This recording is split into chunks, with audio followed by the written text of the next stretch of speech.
cas qui sont sous une contrainte temporelle et de pression importante, parce que c'est un poste où quand on a 37 000 demandes par an à gérer, eh bien on travaille beaucoup au fil de l'eau et que c'est une contrainte difficile. Donc rendez-leur la tâche plus aisée en nous présentant des dossiers qui sont lisibles. L'ambassadeur le disait, si on a un taux de délivrance qui avoisine et qui avoisinera les 3/4, c'est que tous les autres, ce sont des dossiers qu'on ne peut pas prendre, et ce sont des dossiers, je sais que parfois on nous reproche de ne pas répondre à tous les courriers de demande de réexamen. Mais sachez que tous les courriers qui nous parviennent sur toutes ces demandes qui ont été éventuellement retoquées, ce sont des dossiers que nous ne pouvons pas accepter parce que ce sont des dossiers dont le candidat sait pertinemment qu'il a fraudé. Nos agents sont rodés à cela, c'est leur métier. Et parfois la fraude est tellement évidente qu'elle peut être aussi de bonne foi. Quelqu'un qui n'a pas de compte bancaire, quelqu'un qui se dit « il vaut mieux rajouter un 0 à ma feuille de paie, ça fera mieux ». Sauf qu'on le voit immédiatement, cela. Certains groupes d'artistes, par exemple, eh bien on découvre qu'ils nous présentent des réservations de salles de concert qui n'existent pas.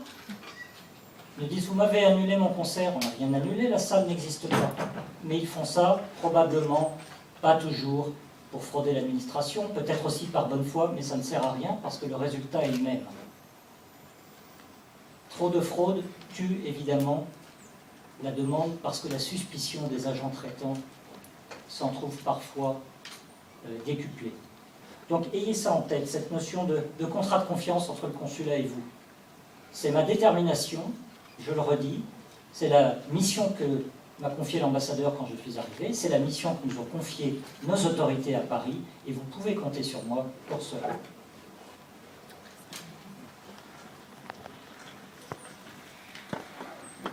Alors, pour les questions,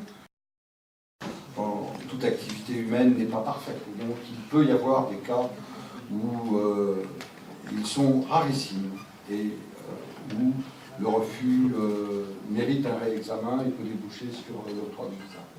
Mais ces cas, je répète, sont extrêmement peu nombreux. Extrêmement peu nombreux. Le taux de refus correspond au nombre ou au taux de dossiers qui sont soit manifestement incomplets, soit contenant des falsifications de documents ou des fraudes. Alors, je ne sais pas si on peut répondre. L'objet de cette réunion est quand même, bien que nous évoquions peut-être tel ou tel cas ou situation individuelle, mais l'objet est véritablement de parler de notre politique de visa et de ne pas évoquer de façon répétée des situations individuelles.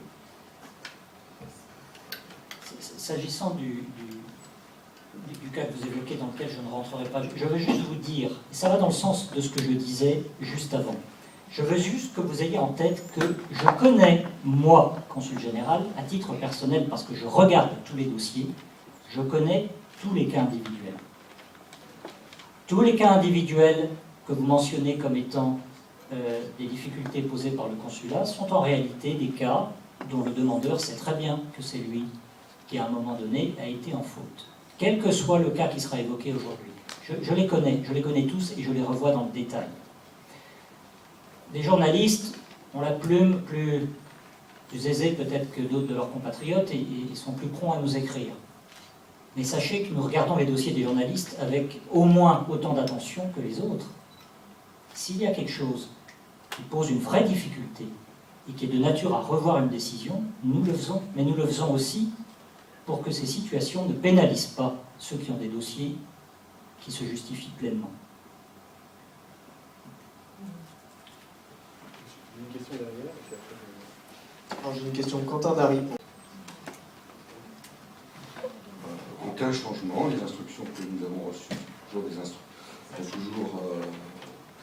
sont toujours les mêmes. Nous sommes dans une logique d'attractivité.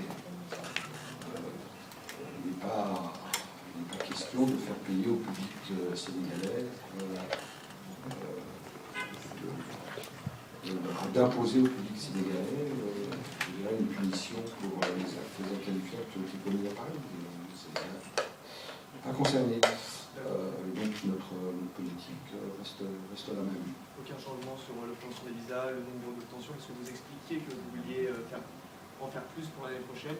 Est-ce que les chiffres, effectivement, vous pensez qu'ils augmenteront l'année prochaine ou pas? Parce que c'est vrai que la situation est quand même particulière.